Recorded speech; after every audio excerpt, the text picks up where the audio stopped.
Listo, muchachos, continuamos. A ver, sobre ese juicio estaba, pero muy regalado. Ya los voy a explicar qué era lo único que tenían que hacer. Pues digamos que si hubiesen tenido lo que era el Excel, pues fácilmente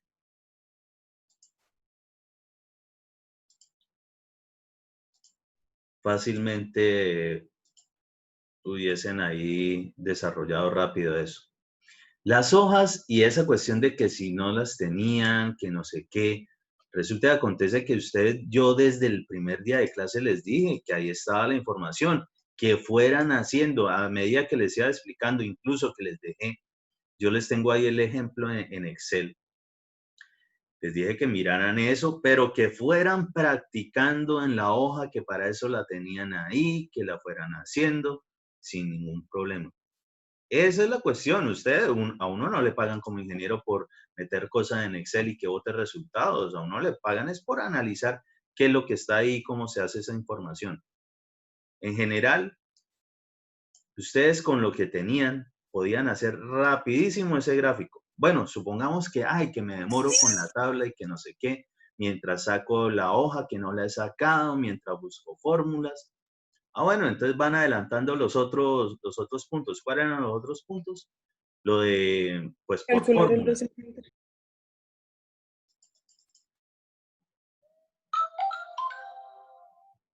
Y por fórmula, resulta y acontece que, ¿perdón? ¿Se fue la luz? Ingeniero, una pregunta, es que tengo una duda, ya que pues su merced está resolviendo eso, quería saber, usted en las tablas que nos dio, nos daba básicamente ya o sea, el de, el de 10 y el de 30, solamente había que calcular el de 60, ¿verdad? Obvio, claro que sí, por eso era tan regalado y que no se iban a demorar nada. Eso se lo expliqué yo, que Sí, señor.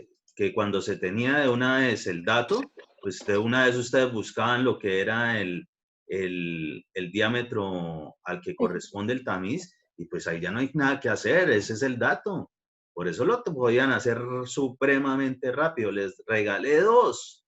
En el único que tenían que desarrollar fórmula era realmente en lo que era para hallar el D60, ¿sí?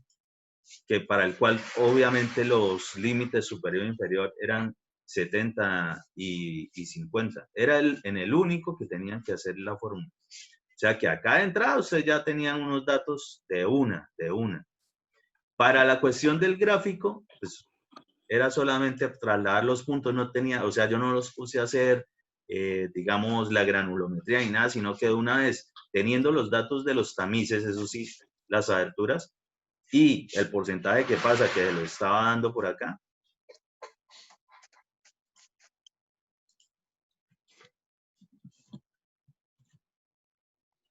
Sí, sí, señor, sí lo entiendo. Sí, no, pues yo lo tomé así, solamente que quería resolver esa duda.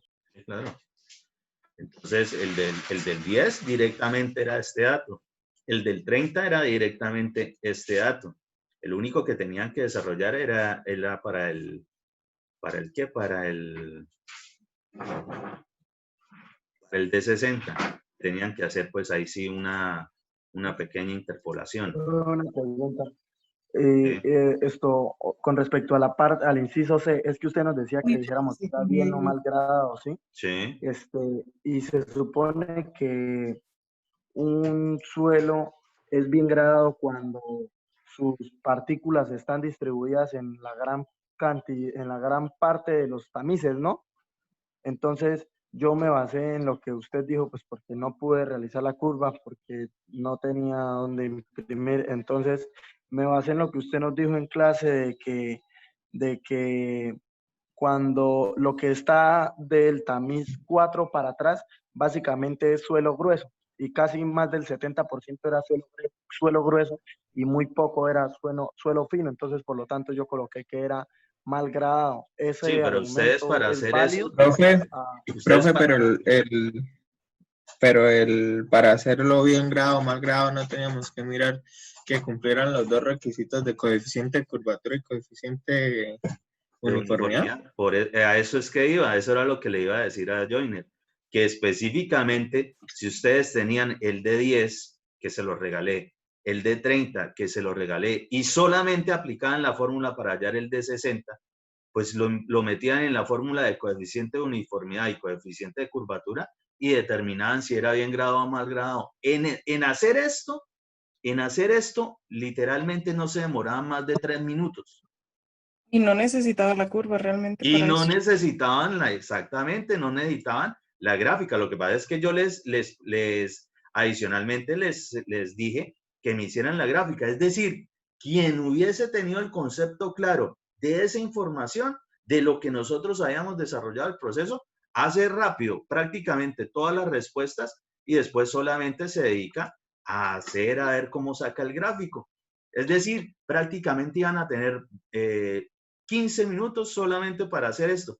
¿Qué cuántos puntos eran? No era nada. Y ustedes lo tenían ahí. Es más, ustedes lo podían, si era el caso que lo tenían en Excel, lo podían desarrollar en Excel. Y simplemente trasladaban los datos si era que no, o sea, se les complica de pronto esta parte de lo que es semilogarítmico. Pero ahí también ustedes tenían el gráfico limpio en lo que son en la biblioteca de Edmodo, desde el primer día de clase lo tenían precisamente, que yo les dije que lo fueran trabajando. Lo podían trabajar ahí, lo podían hacer así a manito asada, ubicando los puntos simplemente. ¿Cuántos puntos eran? 1, 2, 3, 4, 5, 6, 7, 8, 9. 9 punticos de coordenadas. Eso era muy sencillo. Y de estos, absolutamente 2 estaban exactamente, ya sabían cuál era el valor, el de 10 y el de 30, porque así como estaba acá, así como lo teníamos acá, de que directamente se encontraba este valor y directamente este valor, pues eso en la gráfica también se tenía que ver y efectivamente baja exactamente en ese número. El otro que tenían que hallar era este y más o menos ustedes les podía estar dando por ahí 29, ¿sí? Un número cercano, 27, como por decir de que tienen algún error visual, más o menos cercano al único que tenían que determinar por fórmulas. Eso era muy fácil, muy regalado. O sea, les aseguro que ese ejercicio que les puse de WIS, era realmente para que de una vez aseguraran buena nota. Pero eso sí, tienen que tener el concepto claro. Y una vez más, lo que era análisis, ustedes tenían que de una vez resolver. Y se los hice y les hice énfasis cuando les expliqué toda la parte de granulometría, que es lo único para lo que desarrollamos la interpolación, es cuando no tenemos datos, que si por alguna razón, por cosas del universo, nos llegan a regalar los datos, pues directamente obtenemos cuál es el diámetro, que es lo único que estamos buscando. Y con los diámetros efectivos lo metemos en una fórmula que no era nada complicada, que era la del coeficiente de uniformidad, coeficiente de curvatura, y ya sabían si era bien gradado o mal gradado. ¿Cómo? Porque tiene que estar entre los rangos que ahí estaban. Para el caso, ¿qué les dio? ¿Bien gradado o mal gradado? Mal gradado. Mal gradado. Profe, y los que nos quedamos porque no hallábamos los diámetros de los damises. ¿Pero por qué? De malas. Muy de malas. Ingeniero, pues yo me basé. Bueno, por ahí Joyner fue el que preguntó específicamente en el grupo de WhatsApp que de dónde sacaban el de 1,5 pulgadas, ¿sí? No, es que me confundí porque yo pensaba que era 11,5, porque se miraba muy junto. Yo iba a decir, o sea, se miraban los dos unos iguales y yo, o sea, 11,5, pero este diámetro nunca lo había visto. Si le hubiesen puesto lógica y nosotros por ahí trabajamos en algún momento la que era lo que era como voleo y demás, es obvio que nosotros cuando vamos a meter una piedra que parece más o menos un balón de baloncesto en unos tamices, es lógico que no. Lo otro es que también ustedes no sé cuánto miden. Compañeros, y lo otro es que en el Edmodo el profesor subió una tabla de diámetros, si no estoy mal. Allá estaba Ahí una la pueden tabla, descargar. pero Incluso está aparte un de eso, ejemplo donde estaban todas, incluso hay un ejemplo donde está todo esto resuelto y usted solamente tenía que guiarse por el ejemplo y ya. claro, el ejemplo exactamente, el ejemplo el ejemplo, ya los voy a mostrar, el ejemplo con el que les enseñé a ustedes granulometría, el Claro, ejemplo después que fue que tienen vi el ahí ejemplo y que ahí estaban los valores todos que esos. tienen, exacto, ahí los tienen. Es más, yo cuando les hago ese Hasta ejemplo, con colores. es solamente, ya prácticamente les di casi todos los normalmente que nosotros vamos a trabajar. Mírenlos, ahí los tenían. Buscan el de 1,5, ah, mira, es 38. Sí es el mismo con el que les tocaba trabajar acá. Mírenlo, 38. Pero supongamos que no, que yo hubiese sido tremendo perverso tirano y nunca les hubiese dicho eso. Pero lo que sí estoy absolutamente seguro es que adicionalmente yo sí les dije que para cuando son los tamices numéricos, obligatoriamente se necesita tener la tabla para poder identificar a cuánto equivale ese abertura en milímetros. Pero que incluso los que eran en pulgadas, ustedes podían hacer perfectamente el factor de conversión de pulgadas a milímetros, ¿o no? Yo se los dije. Aparte de que si no lo hubiesen tenido. O sea, eso estaba muy regalado, pero demasiado. Perversamente, no sé, es más, creo que me van a regañar en el programa por tirar juicios tan regalados.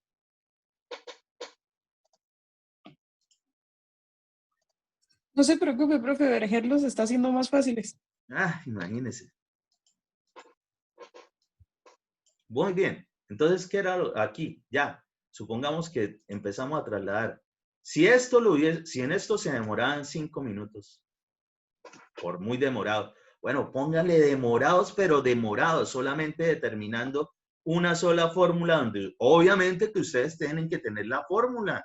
Yo les dije desde cuando la vimos, ya tienen que tener su formulario y demás, y ojalá tengan el Solve, que practiquen metiendo los datos, que no sé qué, o incluso en el mismo Excel. Es que el Excel ya lo tenían. O sea, ustedes podían copiar en la fórmula y simplemente la adaptaban a los datos que estaban utilizando. Y pues ya la tenían metida. De hecho, eso mismo fue lo que hice yo. Yo me traje la fórmula de allá, de ese ejercicio resuelto, y simplemente la ajusté a la numeración de las columnas que yo tengo aquí. Lo mismo con el CU y el CC, el coeficiente de uniformidad y el coeficiente de curvatura, que son los básicos con los que nosotros determinamos si algo es bien gradado o mal gradado. Y el resto, teniendo los datos, pues simplemente una coordenada, empiezan a ubicar. Y esta vaina le expliqué hasta más no poder cómo carajo se interpretaba la parte semilogarítmica. Sí, o sea, más molido y plastilina, no. Ya ahí sí de verdad se me sale de las manos, como dice el Tino. Cierto. La calculadora no funcionaba. Así no, mentira.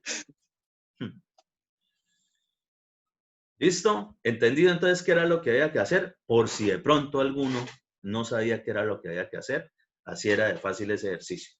Y por favor, una vez más, así como en ese que de pronto tuvieron directamente para analizar, que el D10 y el D30 sí los tenían directo, pues eso es la cuestión de observar y saber qué es lo que se está haciendo. No es llegar como cualquier loco o loca a meter datos a un Excel o a un Incalc. No, eso no es, esa no es la ingeniería.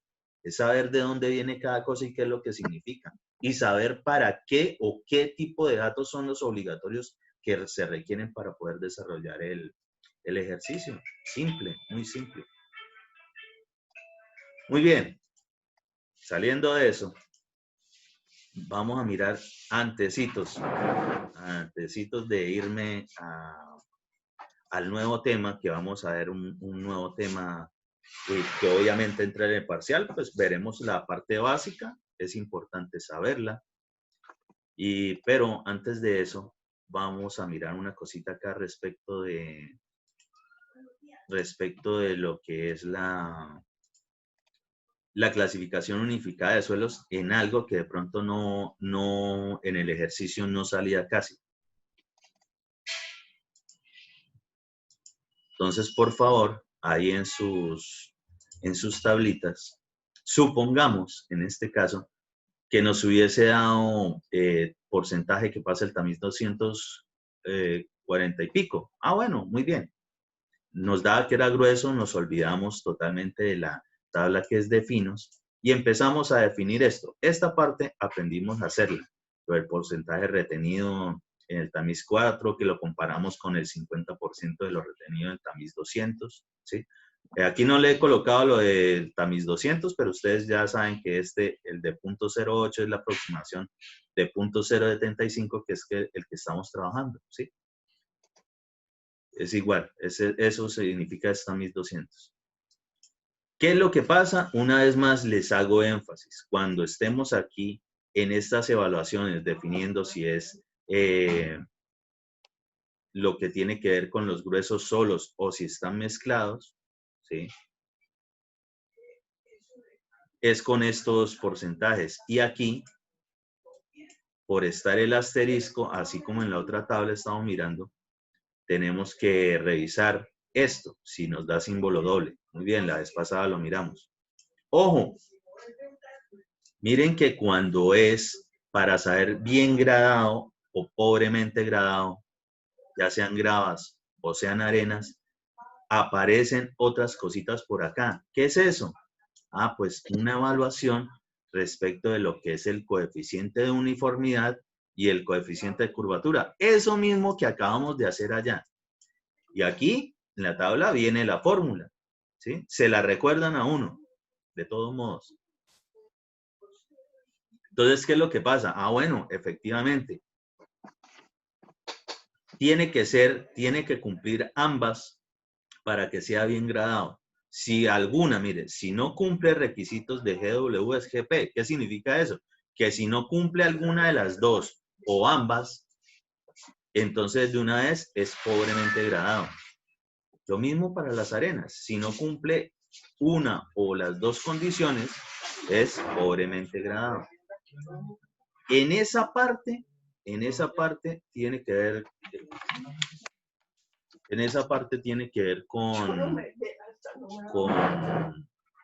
con lo que es la parte del coeficiente de uniformidad y coeficiente de curvatura. Es decir, en esta misma tabla está inmerso todo eso que vimos respecto de la gráfica, ¿sí?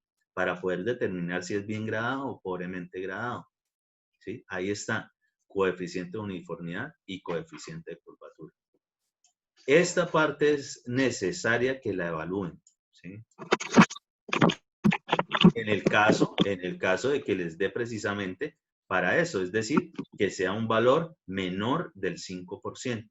Para valores menores del 5%, ya sean arenas o sea gravas, obligatoriamente tendrán que revisar de los datos lo que es el coeficiente de uniformidad y el coeficiente de curvatura.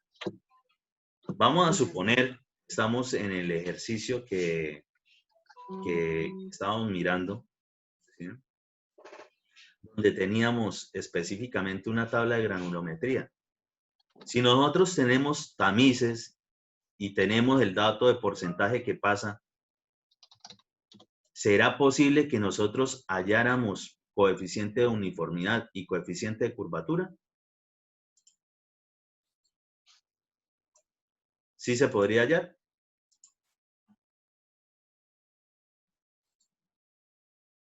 ¿Qué dicen? Una vez más, reformulo la pregunta.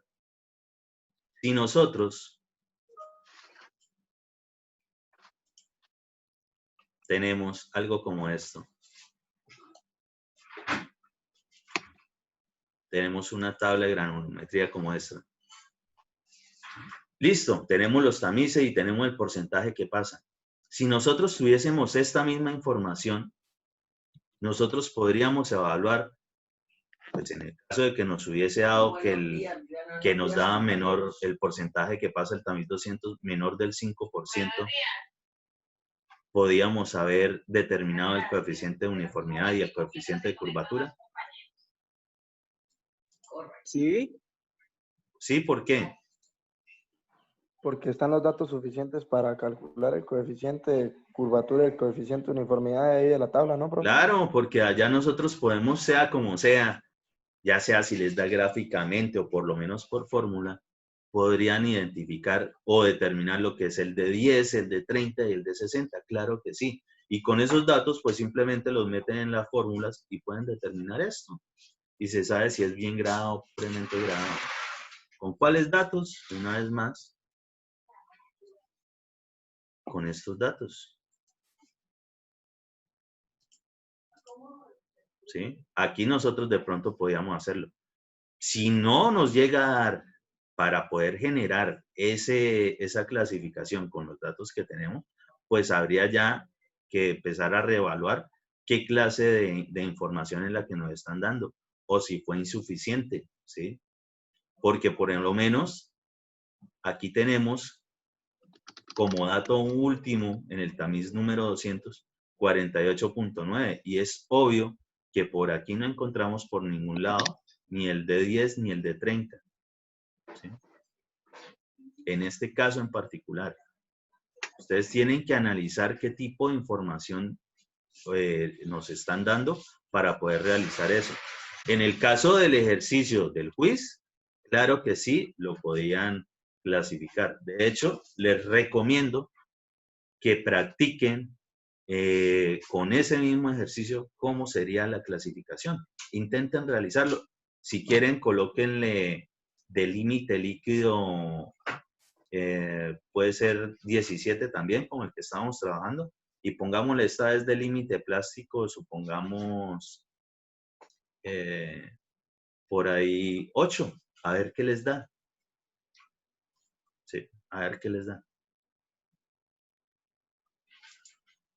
Muy bien, ahí hemos terminado prácticamente ese tema de la clasificación. Profe, ¿y el plástico? ¿El límite plástico? 8%. Ingeniero, Voy a escribirles ahí en el chat.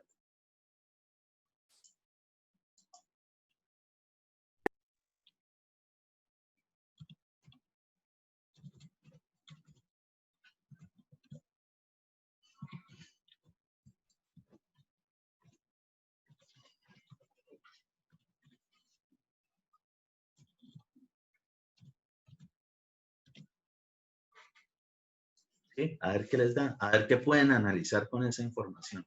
Si se puede clasificar por ambos métodos o qué es lo que pasa. No sé, no lo estamos inventando en este momento.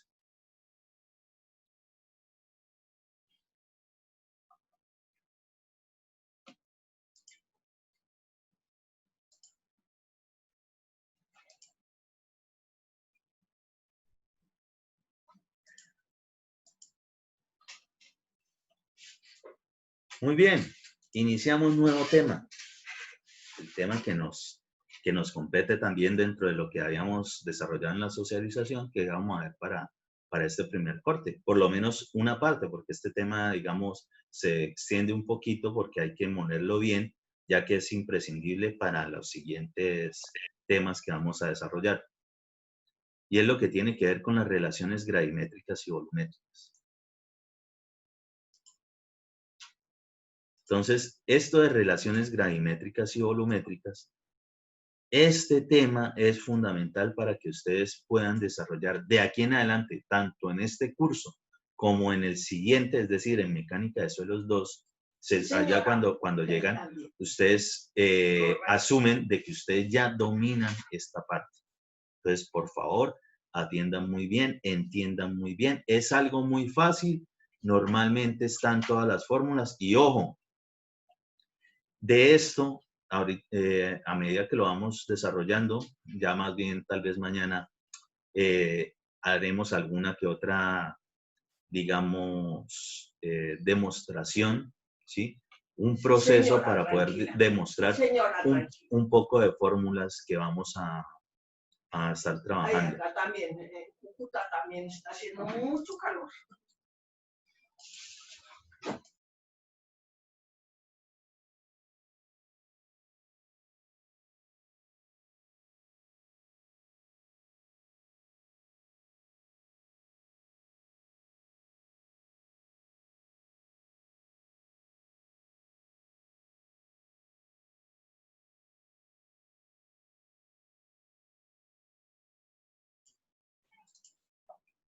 solo cuando preguntan algo.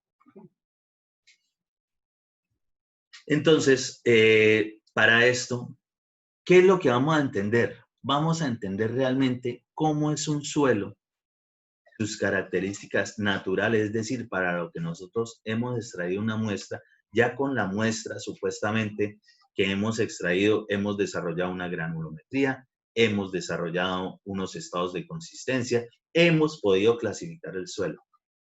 Sabiendo clasificar un suelo, ahora vamos a entender un poco de propiedades físicas que pueden tener precisamente esos suelos bajo esas condiciones reales que nosotros estamos encontrando allí. Entonces, para las relaciones gravimétricas y volumétricas se utilizan el desarrollar un modelo idealizado en el que las condiciones de un suelo natural se pueden analizar matemáticamente. ¿Qué es eso? Que nosotros, digamos, toda esa masa de suelo que hemos extraído realizando una exploración de suelo, es decir, una pique o utilizando un SPT, podemos tener una muestra de suelo para cada uno de los estratos. ¿Qué hacemos con eso? Le hicimos granulometría, le hicimos estados de consistencia, obviamente le hicimos el análisis de contenido de humedad. Y ojo, la fórmula que nosotros utilizamos de contenido de humedad por allá en un momento hace parte directamente de las fórmulas de las relaciones gravimétricas y volumétricas. ¿Por qué? Porque precisamente era en un momento la vimos como el peso del agua sobre el peso de los sólidos.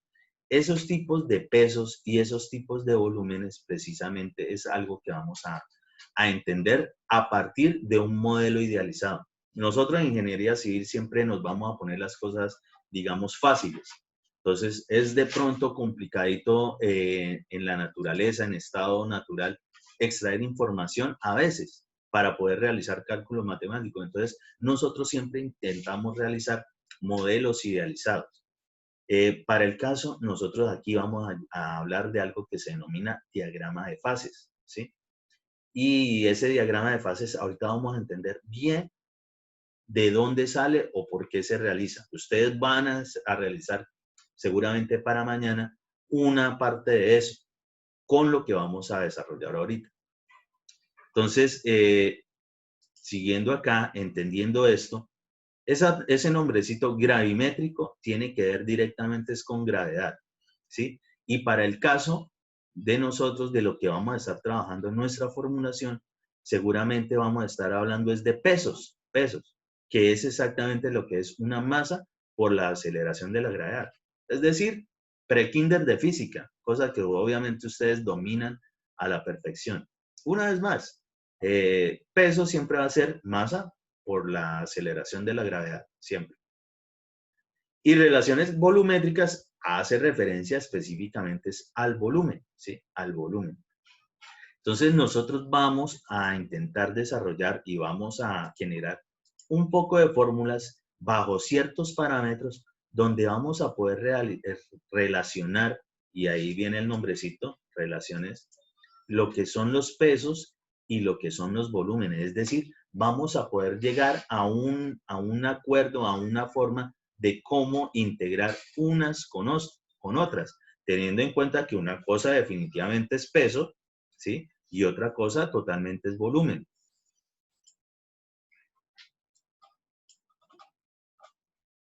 Dentro de la nomenclatura que estaremos trabajando y que ustedes pueden estar encontrando en cualquier texto, vamos a tener normalmente en materia de densidad, nosotros siempre vamos a trabajar con la letra griega ρ, ¿sí? Y recordemos, lo básico de densidad, densidad es igual a masa sobre volumen, ¿sí? Entonces, ρ es igual a masa sobre volumen. Ojo, cuando a esta masa nosotros la multiplicamos por la aceleración de la gravedad, obtenemos peso. Y esta relación ya no se denomina densidad, sino se denomina de otra forma. Entonces, en ese momento, si nosotros multiplicáramos la masa por la gravedad, así como estamos viendo aquí lo que significa esta relación gravimétrica, vamos a obtener peso. ¿Sí? Peso es una unidad de fuerza. Y una fuerza sobre un volumen, para nosotros, eso es lo que tiene que ver con pesos unitarios o pesos específicos. En materia de mecánica de suelos, porque esos términos ustedes los van a tener también que trabajar por ejemplo, en mecánica de fluidos. Una vez más, mecánica de suelo es como un bicho raro, como un ente aparte, ¿sí? La geotecnia es bastante, tiene bastante incertidumbre y por tanto es, digamos, se maneja aparte de muchas cosas, pero el concepto es que para nosotros lo que es el peso unitario o peso específico, ¿sí? Para nosotros va a ser exactamente lo mismo, ¿sí? Y lo vamos a denominar con la letra griega gamma, ¿sí? Gamma. Y gamma para nosotros siempre va a ser un peso sobre un volumen. Esto para nosotros va a ser fundamental. Nosotros de aquí en adelante, en lo que tenga que ver con los temas de esfuerzos y demás, vamos a trabajar muchísimo es determinando estos gamas, ¿sí? Hay gama para cada suelo, hay diferentes tipos de gama, es decir, hay diferentes condiciones de pesos unitarios o pesos específicos. Una vez más, en mecánica de suelos para nosotros va a ser exactamente la misma cosa, pero varía bajo ciertas condiciones. Por ejemplo, qué tanto contenido de humedad tiene, ¿sí? Qué tanta agua tiene ese suelo, qué tan seco está, ciertas condiciones digamos, qué tantos vacíos tiene, ¿sí? Es decir, todos esos huecos, todo eso que hablamos de pronto en la primera clase y que entendíamos que si algo tenía menos vacíos, siempre iba a ser un poquito más denso. Ah, bueno, lo mismo lo seguimos tratando ahora ya desde el punto de vista matemático.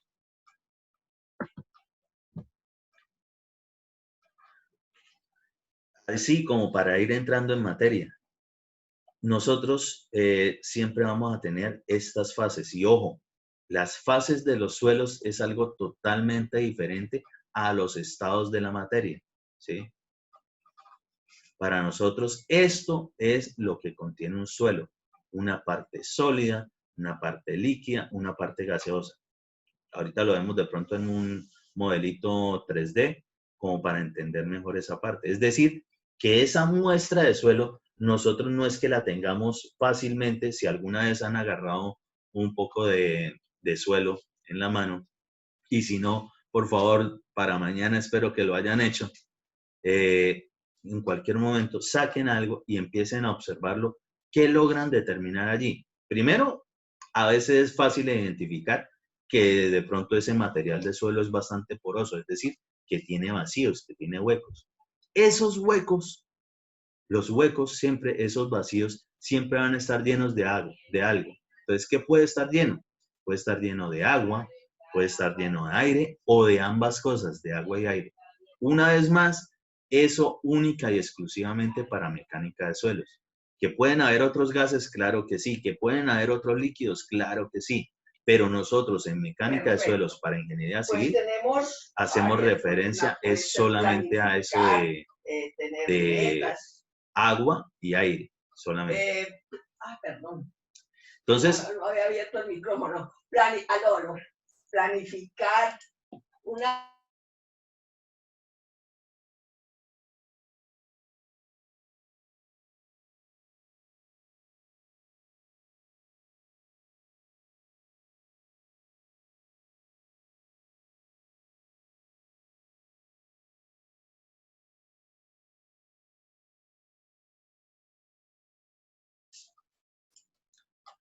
Entonces, eso que vamos a encontrar de pronto en el suelo, si les da por de verdad extraerlo, sacarlo, una muestrica, ustedes no van a poder identificar todo lo que tiene allí, ¿sí? Es difícil, es difícil. Y el suelo por lo general siempre tiene cierto contenido de humedad, no es tan fácil de identificar. Para eso nosotros generamos más fácil un modelo matemático. Y en ese modelo matemático es donde vamos a utilizar lo que se denominan fases de los suelos. Es un dibujito, un gráfico de donde podemos, digamos, estar extrayendo información según las características y propiedades de los suelos.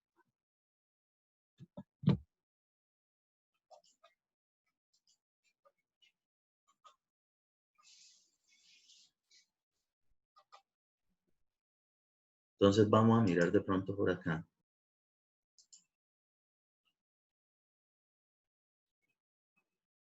Ya casi se va a acabar esta reunión.